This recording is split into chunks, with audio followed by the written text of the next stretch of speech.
Inaasahan na umano ni Ombudsman Crispin Remulla na mapapagbigyan ng bail petition ni dating Senador Ramon Bong Revilla Jr. sa kasong malversation through falsification of public documents. Sa kanyang radio show nitong Sabado, sinabi ng Ombudsman na mukhang trinabaho ang naturang court ruling sa Sandigan Bayan. Ngunit naging eye-opener umano ito sa kanila para lalong pagsikapan ng laban kontra korupsyon. Simula nang umupo si Ombudsman Remulla sa posisyon noong nakaraang taon, itinaas na nila ang standard sa reasonable certainty of conviction bago maghain ng mga kaso sa hukuman.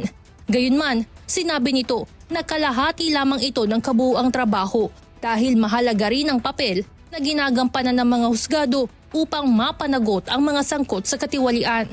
Ayon kay Ombudsman Remulla, makikipagpulong siya kay Supreme Court Chief Justice Alexander Gasmundo patungkol rito.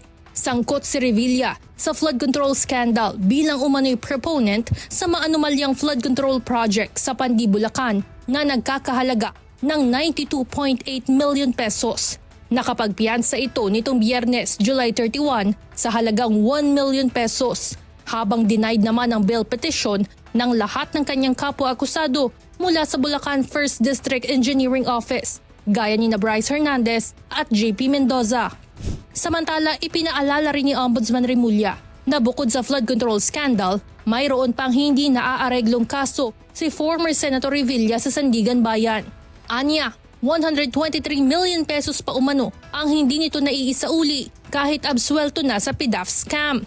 Tinutukoy ng Ombudsman ang 2018 desisyon ng Sandigan Bayan kung saan napawalang sala si Revilla sa kasong plunder ngunit pinagbabayad ng 124.5 million pesos na civil damages sa National Treasury.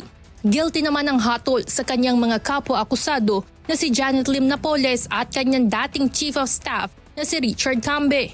Ayon kay Ombudsman Remulla, bahagi lamang ng mas malaking laban ang granted bail petition ni Revilla, ngunit lalo lamang anya nitong pinaiigting ang kanilang pagsisikap na labanan ang katiwalian. Evan Alvarez, UNTV News and Rescue. Diyos ang aming sandigan, serbisyo publiko ang aming pinahahalagahan.